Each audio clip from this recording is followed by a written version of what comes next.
All right, so welcome Clemson Cru to the Clemson Cru podcast, and we have just started a series on being a self-feeder, and so I'm very excited today, this afternoon, to have my good friend Patrick Martin with us.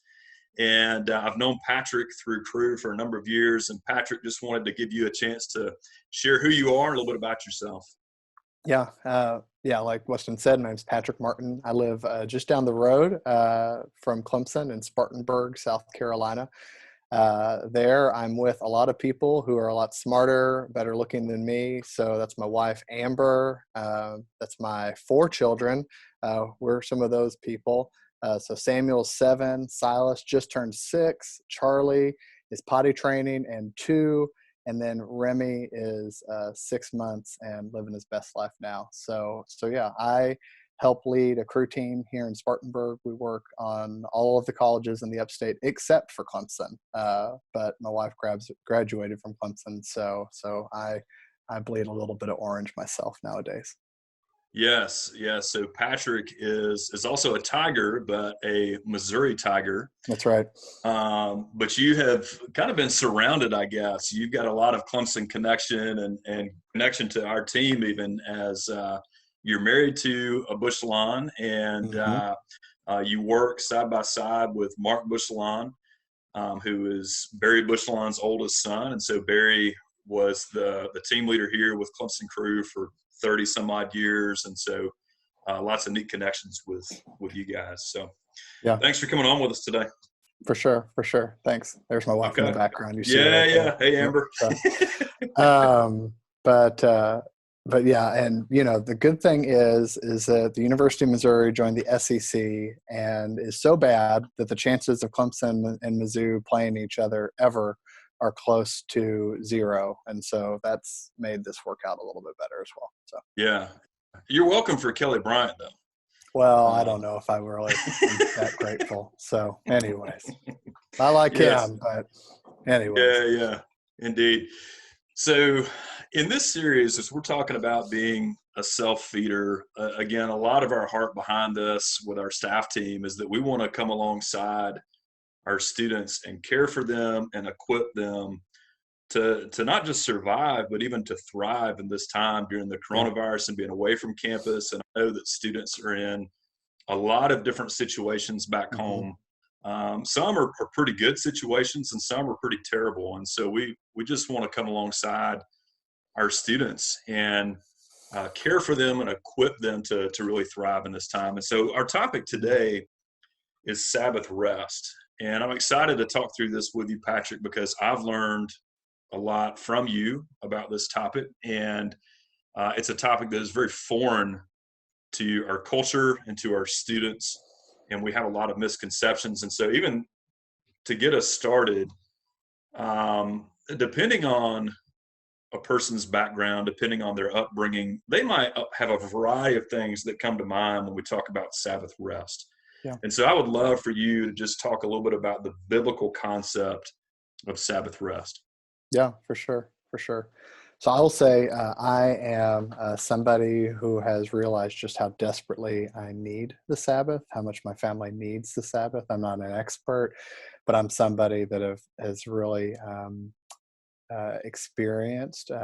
Honestly, I don't exaggerate when I say a little bit of sort of rescue from God by understanding this gift that he's given to his people. Growing up, I really thought of Sabbath as sort of this archaic old thing, basically meant like stuff was closed on Sundays. And, at the very sort of best, you just sort of had to act real serious for 24 hours and not have too much fun, which is just really sad. And I think that's really probably what conception the culture has about Sabbath, instead of really this great provision for delight and restoration that it is. So really, if you look at the whole Bible, you see Sabbath everywhere. And it's crazy that we have sort of these sunglasses, I think, on when it comes to Sabbath. We miss it. But at the very beginning, we read about God creating, and we read about these 7 days. And even the 7th day, you notice that it says that after God had created all of this that was so good, that he rested. Now, we know that God didn't need to rest. It wasn't like he was just worn out. He had, really just put himself out there, used all this divine power, and so needed to kick back and drink a Gatorade or something. He did that for a reason. And really, that rest, I think, what we see at the very beginning in Genesis is this picture of what he actually made all of us for, where the creation has been completed, and he invites us to experience intimacy with him. So the really interesting thing about that is, especially for our culture, is that life is not ultimately about what we produce. And I Mm, know for a college student, especially at a selective top 20, I think that's what Clemson is nowadays, type of public university, that in itself is countercultural to say that life isn't about what you produce, what you bring to mm, the table, what you yeah. offer and put on your resume. Life is ultimately, the purpose of it is about relationship. So the universe is at its core relational, and God has woven it into the fabric of the universe. The next time you really see a treatment of Sabbath is the Exodus, when God's people are released from slavery from Egypt, and God sort of walks through the person of Moses, the sort of rules is sort of a real terrible word to describe it, but really, what are the norms, and what does it mean to live in good relationship with God and others? So I'm just going to read the section from the Ten Commandments where the Sabbath shows up. This is Exodus chapter 20, verse 8. Remember the Sabbath day to keep it holy.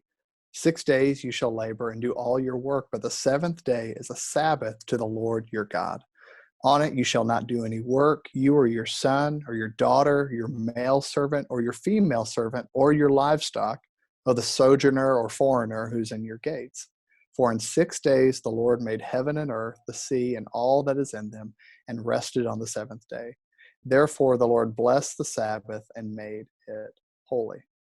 So the Hebrew word for Sabbath can be translated Sabbat, and that just simply means to stop or to cease. So when it says remember the Sabbath day, it's remember the stop day. Remember Mm, the day you stop. When it says to keep it holy, that means to set it apart, to treat it differently than every other day. And then he goes on and he says, hey, listen, this isn't just a gift for you. This is actually a gift for everyone around you. And so don't force other people. Don't even force your donkey, the Bible will say later on. So any of you with donkeys out there, don't be making your donkeys work on the Sabbath. And so it's really this invitation to rebel against the slavery that the people of Egypt were in. So if you think about what does slavery mean, what were the people of Israel experiencing during their slavery in Egypt? Well, it was a life of no Sabbath, right? mhm. Work, work for Pharaoh. And in some ways, we see a lot of really interesting parallels between the experience of the people of Israel in the Exodus and ourselves nowadays, right? The Mhm. whole life of hustle and perform and put yourself out there and don't stop, won't stop. Really, it sounds a lot like Pharaoh, sort of asking us to constantly be producing, constantly be on, because if we don't, then maybe we don't matter anymore. But the subversive message of the gospel is that we're accepted because of what God has already done. Therefore, we're actually freed to rest in Yeah. a real cool countercultural way. And so I'll just finish up with this. You continue to see this thread all the way through the scriptures. And I want to read this last little part from Hebrews. And it's really a picture of what Sabbath has always been pointing to. Um, so this is Hebrews chapter 4. Therefore, while the promise of entering God's rest still stands, let us fear lest any of you should have failed to reach it. And then later on in verse 8, for if Joshua had given them rest, speaking again of the Old Testament, God would have not spoken of another day later on. So then there remains a Sabbath rest for the people of God. For whoever has entered God's rest has also rested from his works as God did from his. And so, the weekly practice of Sabbath that's existed for millennia, really at its core, is a signpost pointing to this greater day of rest, when God restores all things, where he renews the whole creation, where we're right with God, we're right with each other, and we could finally just lay it down and be who we completely are, unashamed, um, before the Father. So yeah, Sabbath is incredible. It's throughout the whole thing, and once you sort of look for it, you'll see it everywhere.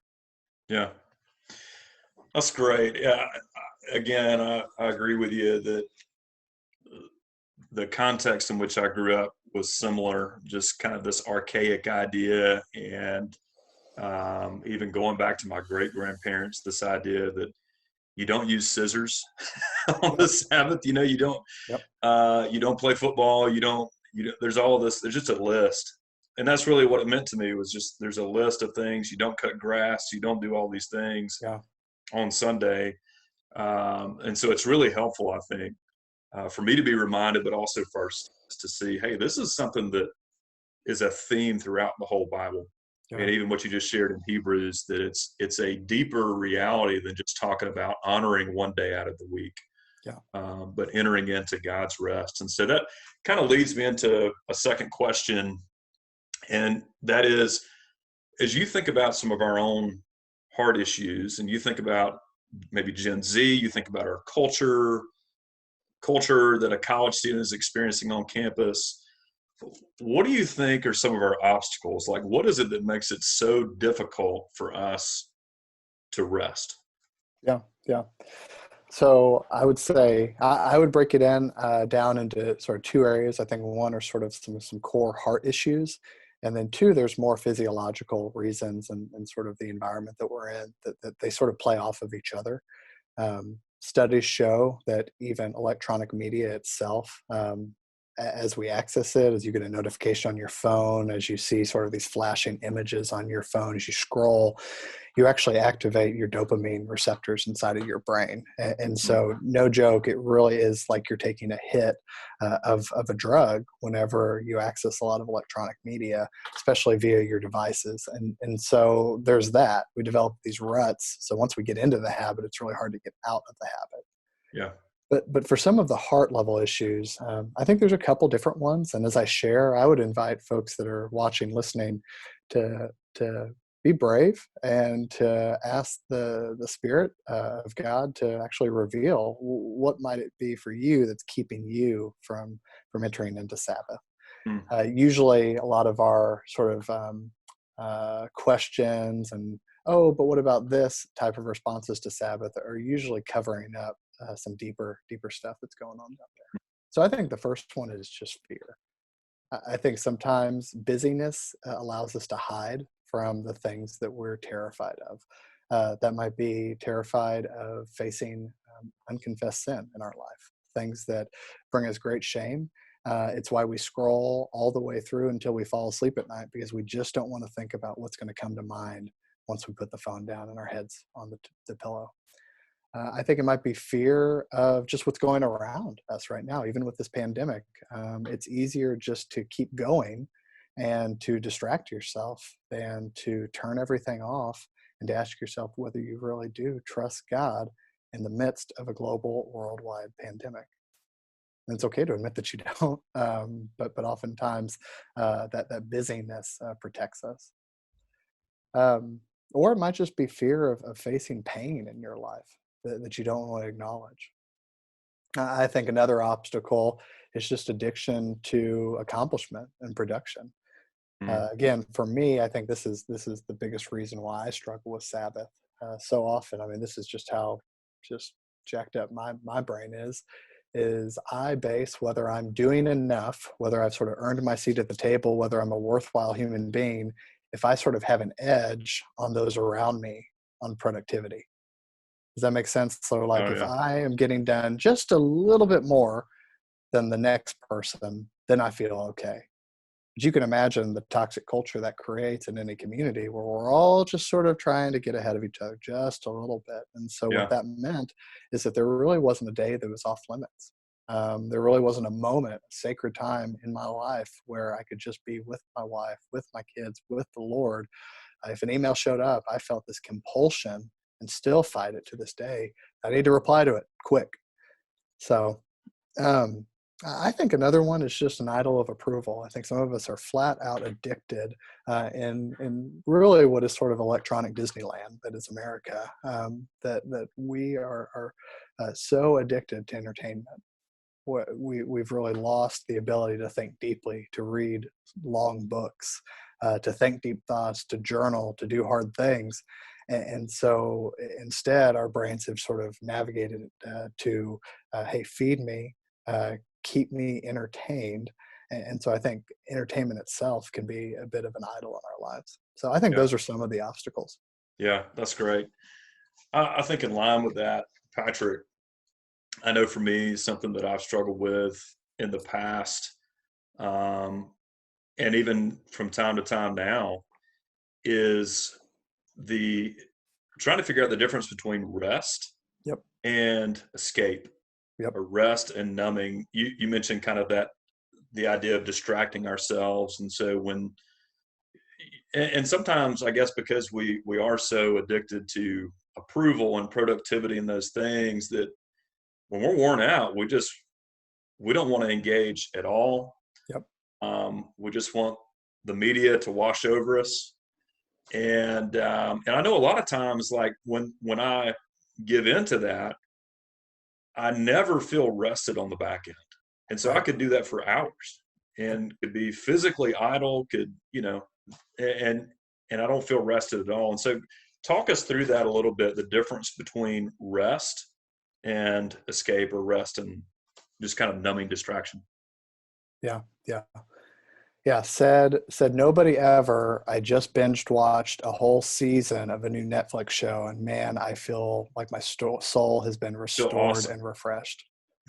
No one ever says that. I have never said that, and yet I've fallen for the lie so many times. Yeah. Oh, I just need to. I deserve this. I just need Yep. to scroll a little bit, take the edge off, and yet then 2 hours later, I find myself in a sort of a puddle of feeling like a loser. To be Yeah. totally honest Yeah. with you, yeah. So here's the thing: vegging out is sort of like a pseudo counterfeit Sabbath. Does that make Okay. sense? And I think the biggest reason is that it's really Sabbath on my own terms. And Mm, so I've sort of lived my life and sort of this agenda that I've set for myself. I've not invited God into it. I've not asked, hey, what are the rhythms you want for my life? I just do things on my own accord until I just run out of juice. Because I'm not relying on God for his strength. I'm not depending on him for really anything. And so then when I run out of my own juice, again, it's up to me to decide how to restore myself. And the trouble yeah. is I don't know what I run on best. I Mm, just don't know. I think this is going to fill me up. It doesn't. And so here's the really crazy, and this is just so true. I mean, Jesus said to live is to live is to die, and to die is to gain, and up is down, and that's just how he is. But listen again from Hebrews. And it's just this total kingdom upside down gospel logic, where he says, yeah, verse 11. So Hebrews 4, verse 11. Therefore, let us strive to enter that rest, so that no one may fall by the same sort of disobedience. So there's this really weird, again, subversive kind of thing with Sabbath rest where we're actually fighting for it. mm, And we're sort of saying, Lord, you created the universe. You know how I function, how I run. And so rather than just sort of kicking back and doing whatever suits me at the moment, let me instead enter into the rhythm that you designed. Let me trust you rather than trust my own inclinations. mm. One of the people that have taught me a lot about Sabbath, I'd say two people in particular. One is a pastor out of California named John Ortberg, wrote a book called Soul Keeping that talks a lot about this. And then another guy's a pastor out of Portland. So two West Coast guys. His name's John Mark Comer. Spends a lot of time talking about Sabbath. And he identifies 4 pieces to Sabbath. And I think this is what really sets apart real Sabbath rest apart from sort of vegging out or just escape. So Sabbath is always going to include stopping. So remember that word Shabbat, stopping. It's going to include resting. So not just stopping and ceasing what you're doing, but actually then resting. So it might mean a nap. It might mean taking a leisurely walk outside through the grass. It means worshiping. And so again, this is going to set this off differently from vegging out. we're going to be worshiping the God who made Sabbath and not just worshiping our own comfort. And then here's the last one, and this is what we've missed for probably the past 100 years, is delighting. Mm. So Sabbath always means stopping, resting, worshiping, and delighting. And I think those things are really what make it a better and truer rest than simple vegging out. Does that make sense? Oh yeah. Yeah, that's great. And I think it leads right into the last question, which is a little bit more practical. Yeah. And so I'd love for you to even just call on some of your own personal experience with Sabbath rest and practical things that you do, that your family does. But as you think about students, what are maybe some practical tips that you would give to a student on how they can begin to enjoy and prioritize Sabbath rest? Yeah. Yeah. You've got to make it fit for you. And I don't say this to sort of say, oh, it's sort of like a DIY spirituality kind of thing. There are real principles that we see in the scriptures and that we learn from those who have walked before us. But there is another sense that you have to fit it to the season of life that you're in. The great thing is that the college student experience is such a great time because you have so much agency and control over your schedule that you didn't have before whenever you were in high school. Someone else was setting your schedule so much more. But you don't have as many responsibilities quite yet. Doesn't mean you don't have any responsibility. I know you've got real stuff going on in your life, but you don't have commitments that are sort of already calling for your time and attention that are hard to untangle yourself from. So this is an incredible opportunity. I mean, honestly, the coronavirus itself, this whole season where the Lord has sort of imposed this stop on us, is really a great opportunity for you to figure this out for yourself. So I would say this, a 24-hour period of stopping. Okay. I would strongly encourage it. If you're able to, I would encourage you to start sundown of a Saturday night and then to finish it up, wrap it up 24 hours later on sundown of Sunday night. Now, that might sound really intense for you. So if you need to start with a half day, you need to start with a couple hours, that's great. But let that be a taste that pushes you forward on. There are even studies that show that those who, the Seventh-day Adventists, so there's a whole Christian denomination that's built around taking the Sabbath really seriously. I'm a Presbyterian, I'm not a Seventh-day Adventist, but man, I think they've figured this out. Evidently, studies show that they live on average 7 years longer than all the rest of us do. Really? Wonder why that is. Maybe because Yeah. they take a day off every single week. Wow. I've also heard Sabbath described as having Christmas once a week without all the family drama associated with it. But yeah, so 24 hours. And then I would encourage you to do this. Unplug your technology. Do a digital fast for 24 hours. You will experience, the first couple of weeks you do this, you will actually experience feelings of withdrawal. You will feel ghost vibrations in your pocket. You think you're getting a text, but it's off. It's somewhere else that's not even there. So I would encourage you to do that. In fact, with your technology, if you want to sort of get to a little bit of a fun challenge, try it this way. Take an hour off your phone a day, take a day off your phone a week, take a week off your phone a year. Could you imagine going to the beach and not having your phone with you? Wow. Imagine how much fun you might have, how much more present you might be to the people around you, how much more you'd actually notice all that God's done. But how would people know that you're at the beach if you don't have pictures to prove it, Patrick? Yeah, exactly. Exactly. And then you might get to repent of your desperate need to be seen by other people as well. So that's great. It's a 2-for-1 deal. Yeah. But then I would encourage you to do a couple things. One, eat great food on the Sabbath. Eat great food on the Sabbath. Do enjoy some stuff. Have great coffee on the Sabbath. Make a great big breakfast that morning. Do it with your family. That's what we try to do every single time. Get outside and take a walk on the Sabbath. Do things that sort of rejuvenate your body. It's sort of the best practice is do things that stretch your body but don't make you break a sweat. That's sort of the idea with it. Now, in the summer in South Carolina, that's almost impossible. So True. Take naps on the Sabbath. Do things that fill you up on the Sabbath. So if you like to paint, paint. If you like to journal, journal. If you like to write poems, write poems. All the things that you daydream about doing whenever you're in class or at work, those are the kinds of things you want to reserve for the Sabbath. And Mm, honestly, what we've started doing in our family is we reserve even like sweets, desserts for the Sabbath. We don't do it the rest of the week.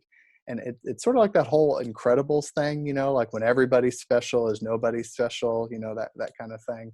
Well, it's sort of like mm. that is if you reserve the best things that you sort of treat yourself with for the Sabbath, how much more does it actually help you see how good God is on that day? Oh, that's great. Yeah. And then last thing too, think through how you're going to spend some time with Jesus on the Sabbath. So for a lot of us, if you do it on a Sunday, that means that your church service is a part of your Sabbath. So it's that worship piece to it as well. So read Mm. good books on the Sabbath too. So yeah. That's fantastic.